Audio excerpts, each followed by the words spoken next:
हल इतना आसान है जितना एक सिंगल टच, 3 सेकंड से भी कम। सेकंड्स एक औरत के दिमाग को ओवरलोड कर सकते हैं इतनी काफी मिकदार में ऑक्सीटोसिन के साथ कि वो महसूस करे कि घंटों तक इमोशनली तुमसे अटैच्ड है। ये पोइट्री नहीं है, ये न्यूरोसाइंस है। लेकिन ज्यादातर मर्दों के पास बिल्कुल भी ऐसा रिस्पॉन्स नहीं होता एक आइडिया के लिए जो टच करता है। कौन से टचेस एक औरत को क्वाइटली बना देते हैं और कौन से नहीं, वो फैसला कर लेती है कि वो तुम्हें दोबारा कभी नहीं देखेगी। आज मैं तुम्हें बताने जा रहा हूँ जो मैंने सीखा है। वो 60 टचेस क्या हैं जो असल में मैटर करते हैं। यहाँ एक चीज है जिसके बारे में ज्यादा लोग अवेयर नहीं है। कोई तुम्हें वर्ड्स में नहीं बताएगा। अ मैच्योर औरत वर्ड से लव में नहीं पाती। वो पहले ही तमाम कॉम्प्लीमेंट्स रिसीव कर चुकी होती है। वो तमाम स्वीट टेक्स्ट पढ़ चुकी होती है। उसने कैंडललिट कंपनी में तमाम डिनर्स अटेंड किए होते हैं जहां एक मर्द खुद को बहुत ज्यादा सिंसियर तरीके से एक्सप्रेस करने की कोशिश कर रहा होता है। थिंग उसने वर्ड्स के लिए अपनी एडमिरेशन बहुत अरसा पहले खो दी होती है।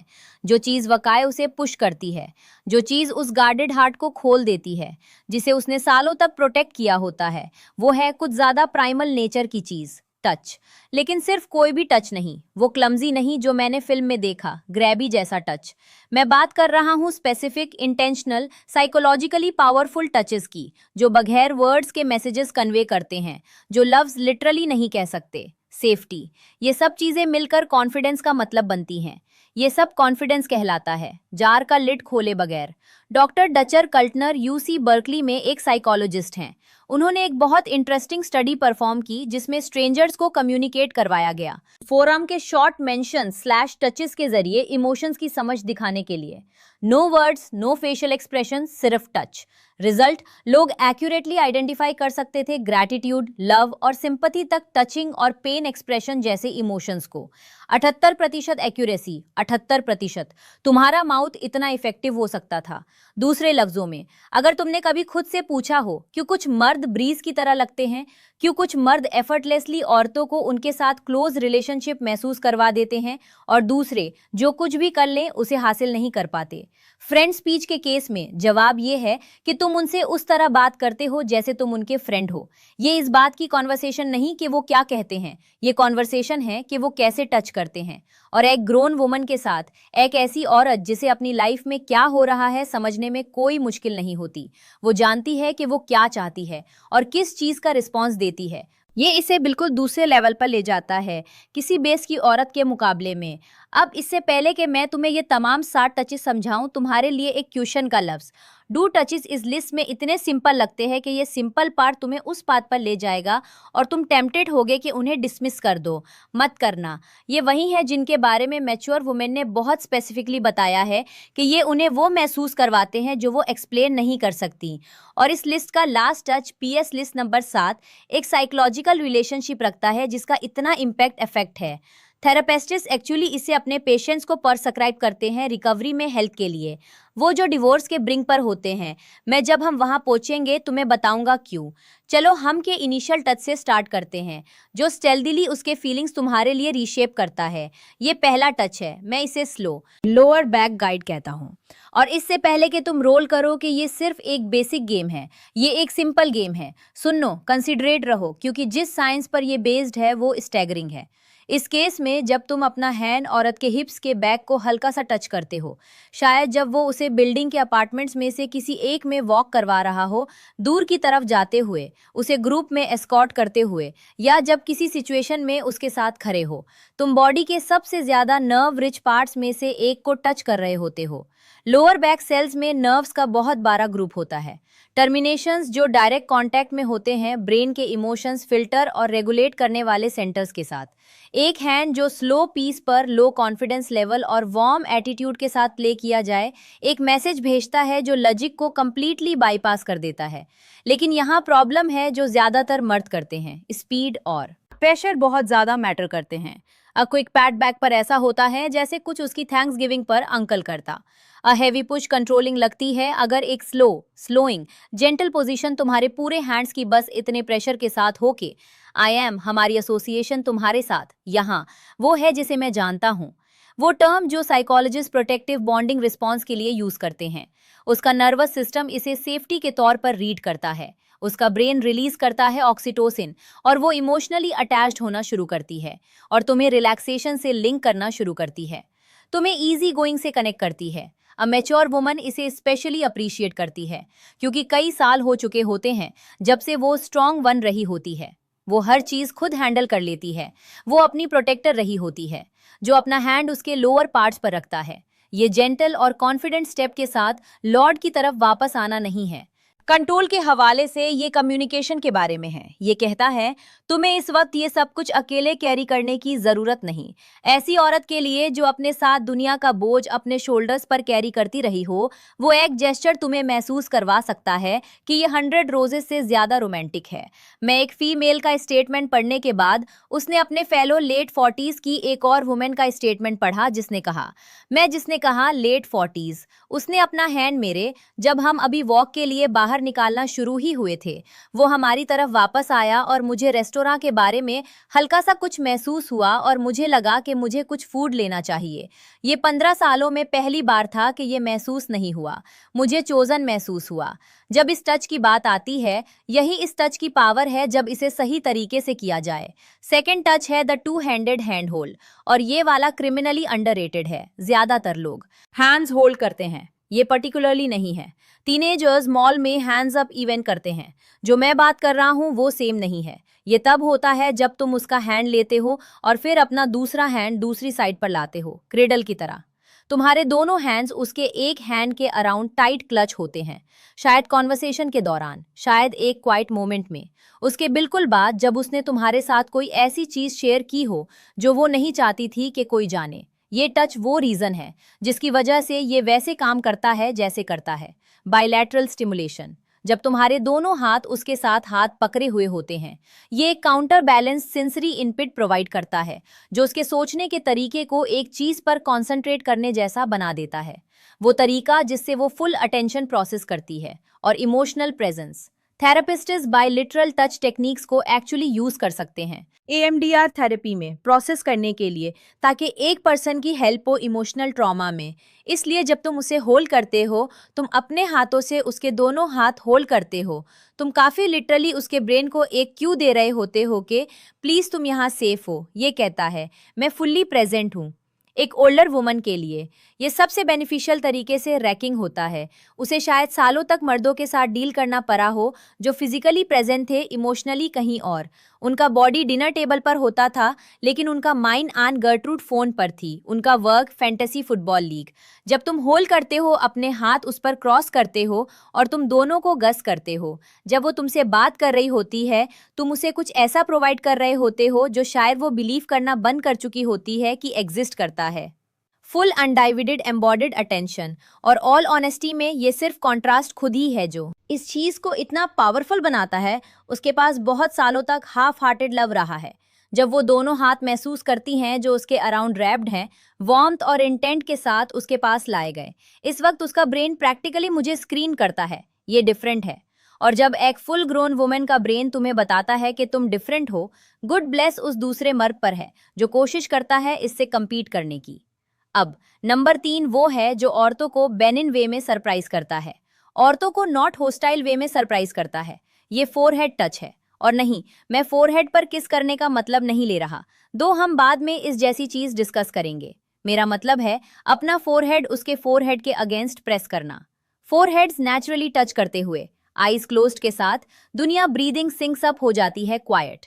ये बहुत सेक्सुअल लग सकता है, हालांकि ये इतनी सिंपल चीज है। इस जेस्चर का इनडायरेक्ट मीनिंग इनॉर्मस है। Doctor Sue Johnson, creator of generative scenarios emotionally focus therapy की one of all cited relationships में ये सबसे ज्यादा साइटेड है।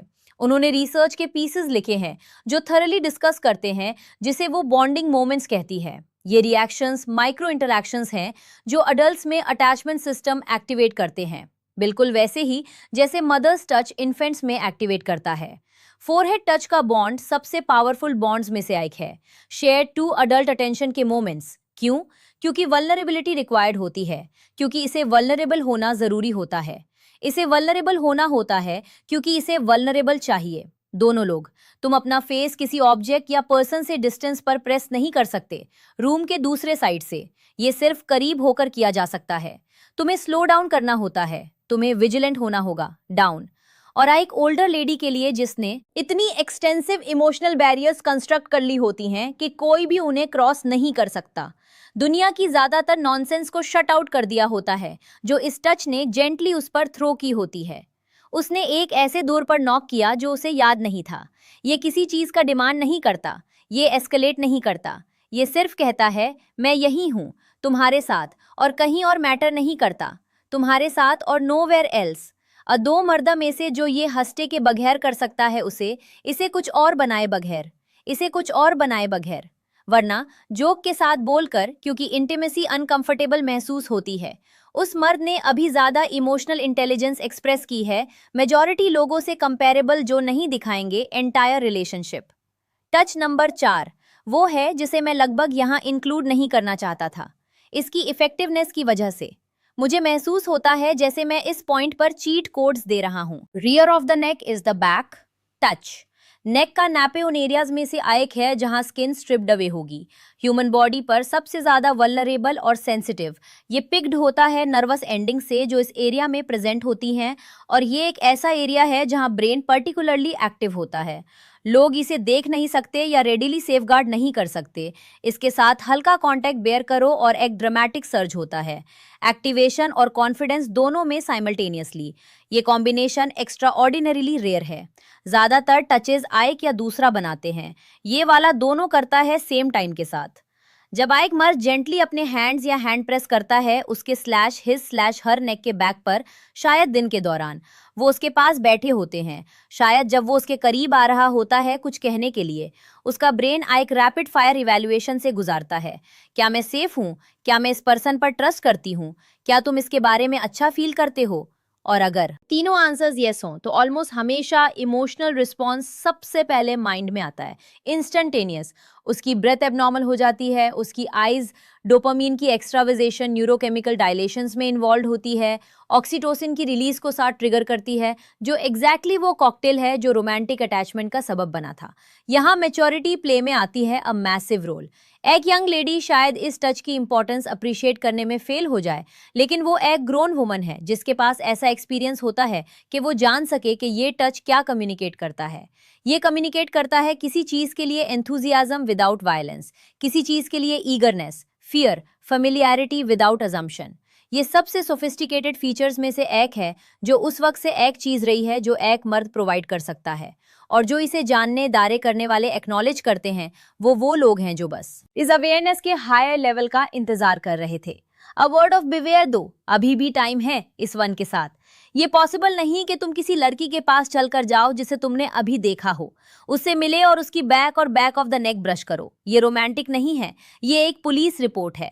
ये टच इसलिए सक्सेसफुल होता है क्योंकि ये फॉलो करता है जब ट्रस्ट का एक डिग्री रीच हो चुका होता है। ये एक प्रोग्रेसिंग चीज है, कोई कट एंड राइट तरीका नहीं, और एक मैच्योर वुमन इमीडिएटली डिफरेंस समझ लेती है। नंबर 5 का नाम है वो जो मैंने तुम्हें आउटसेट में इंट्रोड्यूस करवाया था, वो जो अनफेयर होने के करीब है। ये है थंब स्ट्रोक। इससे पहले कि तुम सोचो इसका मतलब भी क्या है, मेरा मतलब है मैं एक्सप्लेन करता हूँ, क्योंकि यही वो जगह है जहाँ टच की साइकोलॉजी प्ले में आती है। Genuinely fascinating. थंब स्ट्रोक तब होता है जब तुम उसे होल्ड कर रहे होते हो, ये उसे होल्ड करते हुए होता है हैंड में, और स्लैश या जब हैंड उस पर रेस्ट कर रहा होता है उसके आर्म, शोल्डर या नी पर, और इस पर कोई अटेंशन दिए बगैर तुम्हारा थंब उसकी स्किन के against slowly back and fourth move करता है। Light, gentle, slow, rhythmic movements. तुम इसे अनाउंस नहीं करते, तुम अपने आप को नीचे नहीं देखते अपने हैंड पर। ये बस करने की बात होती है जब पहले वाली डिस्कशन को कंटिन्यू करते हुए बात चल रही होती है।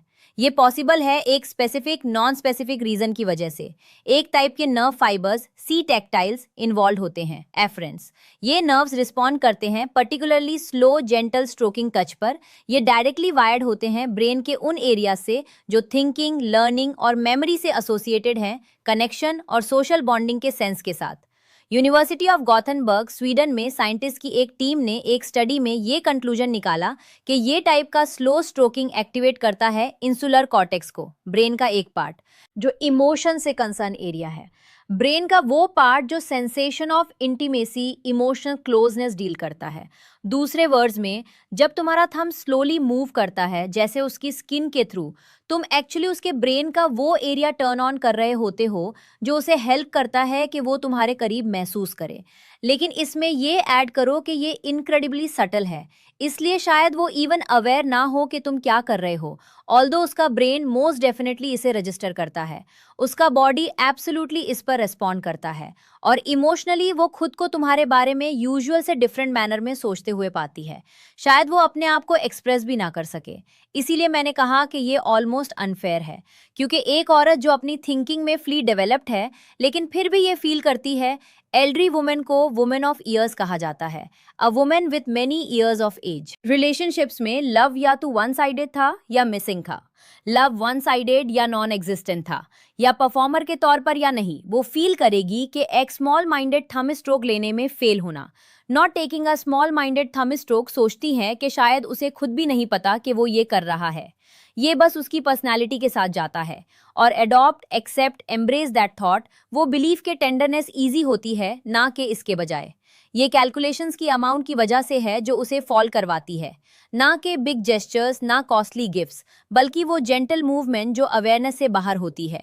तुम्हारे थंब के साथ जब तुम बोलते हो किसी बहुत नॉर्मल चीज के बारे में बात करने के लिए, यही लव है। लव वाकई यही है, एक लेडी जो सब कुछ एक्सपीरियंस कर चुकी है। ये सिक्स्थ टच है जिसे मैं टच नंबर 6 कहता हूँ, साइलेंट पुल। इस वक्त तुम ये करने वाले हो, तुम उसके साथ बैठे हो या उसके पास खड़े हो, तुम उसके पास आते हो और बगैर बोले रीच करते हो, स्लोली उसे अपनी तरफ करीब ड्रॉ करते हो और जेंटली पुल करते हो। या शायद तुम्हारा आर्म उसके शोल्डर के अराउंड होता है और उसे अंदर की तरफ ड्रॉ करता है। शायद तुम्हारा हैंड उसके हिप्स और वेस्ट को फाइन करता है, उसके हिप्स और वेस्ट के दरमियान डिस्टेंस कवर करता है। तुम कोई कॉल या कम हियर नहीं, सिर्फ मूवमेंट। ये टच एक अटैचमेंट रिलेटेड व्यू या पर्सपेक्टिव पर काम करता है जो बहुत से लोग एक्सेप्ट नहीं करते, जैसे प्रिंसिपल। इसे प्रॉक्सिमिटी सीकिंग कहा जाता है। अटैचमेंट थियरी के मुताबिक मेजर कंपोनेंट्स में से एक सिक्योर बॉन्डिंग के इंडिकेटर्स ये हैं। फिजिकल डिस्टेंस कम करने की इन्नेट इंक्लिनेशन, वो स्पेस जो दो लोगों को सेपरेट करता है। जब तुम बगैर उसकी कंसेंट के उसे करीब ड्रॉ करने की कोशिश करते हो, तुम मिमिक कर रहे होते हो जो सिक्योरली अटैच पार्टनर नेचुरली करता है। तुम कह रहे होते हो एक्शन के जरिए, हमारे दरमियान गैप था बहुत ज्यादा, मैं चाहता था कि तुम करीब होती। एक मैच्योर वुमन के केस में ये एक्सट्रीमली मीनिंगफुल होता है, क्योंकि यहाँ वो बात है जो कोई ये विमेन ओवर 35 और 40 के बारे में एक बुक है। इनमें से कई सालों से ये महसूस कर रही होती हैं जैसे उन्हें क्लोज होने के लिए काम करना पड़ता हो, प्लीजिंग इन अपीयरेंस, गुड नेचर, सूटेबल होना पड़ता हो, इतना लार्ज इनफ होना पड़ता हो कि अफेक्शन से सेटिस्फाई किया जा सके। वो फिजिकल इंटीमेसी वाली रिलेशनशिप्स में रही होती हैं। इंटीमेट रिलेशनशिप्स में ये सिर्फ तब होता था जब कोई और पर्सन, ग्रुप, ऑर्गेनाइजेशन कुछ चाहता था। इसलिए जब एक मर्द पुल करता है, वो बस बहुत करीब और पर्सनल होता है, वो उसे चाहता है, वो प्रोसेस स्टार्ट नहीं करता। लेकिन क्योंकि वो करीब रहता है, क्योंकि ये मैटर नहीं करता जब वो परफॉर्म कर रहा होता है, ऑल्दो ये ऑडियंस के लिए शो होता है, लेकिन सिर्फ इसलिए क्योंकि अंदर का डिस्टेंस रॉन्ग फील हुआ, स्टोरी रीराइट होती है जो वो सालों से खुद से कहती रही है। ये उसे इन्फॉर्म करता है कि वो वांटेड सब्जेक्ट है और ये उसकी फॉल्ट नहीं। जब वो ऑफर नहीं करती, ना उस चीज के लिए जो वो करती है, बल्कि उसकी प्रेजेंस के लिए, सिर्फ उसके एग्जिस्टेंस के लिए, साइड टू हिम। अगर तुम इस पर बिलीव नहीं करते तो powerful enough to make a woman fall in एक फ्रेज है जो इंडिकेट करता है कि एक मर्द एक औरत पर डोमिनेट करता है। तुमने कभी लव को नहीं देखा, कॉन्फिडेंट, अकम्प्लिश्ड, सेल्फ सफिशिएंट एक मर्द की बैक को एक औरत एम्ब्रेस करती है जो उसमें मेल्ट हो रही होती है। A woman is melting into the back of a man. वो अप्रोच्ड हुई सिर्फ वर्डलेसली उसे क्लोजर पुल करने से मूवी के दौरान। अब टच नंबर 7, वो जो मैंने लास्ट के लिए रिजर्व किया क्योंकि इसे थोड़ा वेट कैरी करना है। सेम सिचुएशन में यूके में महसूस होने से ज्यादा साइकोलॉजिकल वेट, इस लिस्ट के तमाम बाकी आइटम्स को मिलाकर भी। इस हग का नाम लॉन्ग होल्ड हग है, क्विक नहीं, बडी हग या बैक हग नहीं, बल्कि स्क्वीज। वो वन आर्म साइड हग नहीं जो कहता है मैं रिकॉग्नाइज करता हूं कि तुम एक रियल ह्यूमन बीइंग हो, लेकिन इस पर कमिटमेंट नहीं करना चाहता। मैं बात कर रहा हूं कंप्लीट आर्म्स इनकराइज चेस्ट टू चेस्ट हग की, जो कम से कम 20 सेकंड्स तक लास्ट करे। हाँ, ये नंबर 1 रीजन के लिए है। जर्नल साइकोन्यूरोएंडोक्रिनोलॉजी में पब्लिश हुई रिसर्च के रिजल्ट्स में ये पाया गया कि 20 सेकेंड्स या इससे लॉन्गर हग्स स्ट्रेस लेवल्स पर इफेक्ट रखते हैं। ये नेसेसरीली एक लार्ज रिलीज कॉज नहीं करते ऑक्सीटोसिन नाम के हार्मोन की, जबकि उसी वक्त लोअर करते हैं स्ट्रेस के दौरान रिलीज होने वाला हार्मोन कॉर्टिसोल। इसका मतलब है कि लॉन्ग हग बिल्कुल सिर्फ हग नहीं होता, वुमेन को लव्ड फील करवाता है। ये लिटरली रिड्यूस करता है उसका फिजिकल और मेंटल स्ट्रेस। उसका हार्ट रेट डिक्रीज होता है और उसका ब्लड प्रेशर। जब बॉडी ड्रॉप स्टेट में होती है, उसका नर्वस सिस्टम आइक स्टेट से दूसरी स्टेट में स्विच करता है। सिंपैथेटिक एक्टिवेशन के इन्फ्लुएंस के नीचे फाइट या फ्लाइट मोड से पैरासिम्पैथेटिक में। रेस्ट की 2 स्टेट्स होती हैं, वो स्टेट जहां बॉन्डिंग और इमोशनल ओपननेस पॉसिबल होती है। इसीलिए रिलेशनशिप थेरेपिस्ट को ये जानने की ज़रूरत होती है कि अपने इमोशंस को हेल्दी तरीके से कैसे हैंडल करें। क्राइसिस में कपल्स के साथ लॉन्ग हगिंग इंक्लूड की जाती है। डॉक्टर जॉन गॉटमैन, जिनकी रिसर्च रिलेशनशिप्स पर एक 4-डे एक्सपीरियंस है, डेकेड से ये रिकमेंडेड किया गया है extended periods of time use किए जाएं रिकमेंड करने के लिए। चिल्ड्रन के बिहेवियर को हैंडल करने के न्यूमरस तरीके हैं, लेकिन फिजिकल होल्डिंग सबसे हेल्दी टूल्स में से एक है इमोशनल स्किल्स को रीबिल्ड करने के लिए। पार्टनर्स के दरमियान ट्रस्ट, ये एक मेटाफर नहीं है, ये फील गुड सजेशन नहीं है, ये क्लिनिकली सपोर्टेड इंटरवेंशन है। अब इसीलिए ये मैच्योर वुमन के लिए इतना ज़्यादा मैटर करता है। स्पेसिफिकली जब एक औरत अपनी 40s में पहुंचती है, वो मोस्ट लाइकली अपनी 50s या इससे ओल्डर में भी हो सकती है। उसने बहुत लॉस, हार्ट ब्रेक, बिट्रेयल देखा होता है। उसने कभी इस बारे में बात नहीं की कि वो कितनी लोनली थी। उसने खुद को कंटेन करना सीख लिया होता है ताकि उसके आसपास के बहुत से लोग ये भी रियलाइज ना कर सके कि वो हर्ट हो रही है। उसने अपना खुद का सोर्स ऑफ सपोर्ट बनना सीख लिया होता है, क्योंकि उसे बनना पड़ा। उस मोमेंट में जब तुम अपने आर्म्स रैप करते हो, उस लेडी के अराउंड मत जाओ और होल्ड मत करो। सिर्फ कर्टिस 2 सेकेंड्स के लिए नहीं, बल्कि फुल, स्लो, सिंसियर ग्रीटिंग के लिए। मैं तब तक गिव अप नहीं करता जब तक तुम रेडी ना हो। उसके अंदर कुछ चेंज होता है और वो कंट्रोल नहीं कर सकती। हर वाल जो उसने बनाई है, उसने अपनी तमाम डिफेंसेस क्रिएट की हैं। उसका हर इंस्टिंक्ट उसे स्टे करने पर अर्ज कर रहा होता है। अगर ये कवर्ड हो तो ये सब सॉफन हो जाता है। इसलिए नहीं कि पहली दफा उसे वीक करना पॉसिबल होता है, वो नहीं। बहुत लंबी मुद्दत में पहली दफा उसे स्ट्रांग होना जरूरी नहीं होता। ऑनेस्टली ये कोई प्रॉब्लम नहीं जिसका मैं सामना कर रहा हूँ। सबसे माइटी फोर्स जिसके साथ एक टच हो सकता है। उसे इम्प्रेस या एक्साइटेड फील मत करवाओ, उसे रिलीव करो। उसे बताओ कि तुम उसके स्टॉप करने के डिसीजन में उसे सपोर्ट करोगे। इसी वजह से नाम है होल्डिंग टुगेदर फॉर वन। इसीलिए नाम है holding together for one movement. अगर तुम वो मन बन सकते हो जो देता है, वो सिर्फ लव में नहीं पड़ेगी तुम्हारे साथ। वो तुम्हें चूज करेगी रूडली, रिपीटेडली और बगैर किसी हेजिटेशन के। वो अपने आप का वो हिस्सा है जो उसे जरूर किया गया है, गलत लोगों के अगेंस्ट सेफगार्ड करने के लिए सालों तक। अब तुम्हारे पास ये हैं 7 टचेस और हर एक साइकोलॉजी, न्यूरोप्लास्टिसिटी, एक्सपीरियंस और लिविंग से सपोर्टेड है। उन वुमेन के जरिए जिन्होंने अपना शेयर फेस किया है, जो समझती हैं कि कनेक्टेड फील होना कैसा लगता है। और हर आई के बारे में वंडरफुल चीज़, इस लिस्ट की यूनिक बात यह है कि इसकी एंट्रीज में से कोई भी सिंगल टच नहीं है। उनमें से पैसा, स्टेटस या परफेक्ट टाइमिंग नहीं चाहिए। इन्हें अवेयरनेस चाहिए, अपनी स्पीड को डाउन करने की विलिंगनेस ताकि ये अचीव हो सके। अपनी पेस को डाउन करने की विलिंगनेस ताकि ये अकॉम्प्लिश हो सके। डाउन जो ग्राउंड तक एक्सटेंड करता है और एक्चुअली ग्राउंड पर होता है उस इंडिविजुअल के साथ जो सीधा तुम्हारे सामने है। लेकिन इन टचेस को जान लेना सिर्फ हाफ है इक्वेशन का, क्योंकि ये एक ट्रुथ है जिसे मैं बिल्कुल निग्लेक्ट कर देते हैं। A mature woman passively wait नहीं करेगी कि तुम इसे डिटरमाइन करो। वो भी तुम्हें कुछ सिग्नल्स भेज रही होगी, सटल अनडिनाइबल सिग्नल्स जो कंसिस्टेंसी बताते हैं। अगर तुम जानते हो तुम कैसे फील करते हो कि तुम अलोन नहीं हो, क्या लुक करना है। और मोस्ट मैन को कोई आइडिया नहीं होता कि वो सिग्नल्स क्या हैं। वो मिस कर देते हैं सब कुछ, बस उन्हें खा जाते हैं और फिर खुद से पूछते हैं कि उसने इंटरेस्ट क्यों लूज कर दिया। इसी वजह से तुम्हें एक वीडियो है जो मुझे अभी देखनी है। अगर एक वुमन इंटीमेसी डिजायर करती है तो इसे कहा जाता है वो हमेशा तुम्हारे साथ ये 6 चीजें करेगी। Things, psychology, exact behaviours use करने की प्रैक्टिस जो एक वुमन एग्जिबिट करती है जब उसने डिसाइड कर लिया होता है कि वो तुम्हारे करीब होना चाहती है, लेकिन तुम अभी भी उसे टच करने में न्यौ हो। ऐसे तरीके से जो उसे लव में फॉल कर दे। कैसे आइडेंटिफाई करना है ट्रेट्स को जब एक चाइल्ड बुली हो रहा हो, जब वो अपने नीज पर डाउन होती है और ट्रस्ट, अगर तुम उन 6 साइंस का यूज करने में फेल हो गए तो जो कुछ तुमने आज सीखा है उसमें से कुछ भी इंपॉर्टेंट नहीं होगा। तुम फील नहीं करोगे जब तुम बिल्कुल राइट टाइम पर हो। ये अभी तुम्हारी स्क्रीन पर है, इसे क्लिक करो। तुम्हारा फ्यूचर सेल्फ विल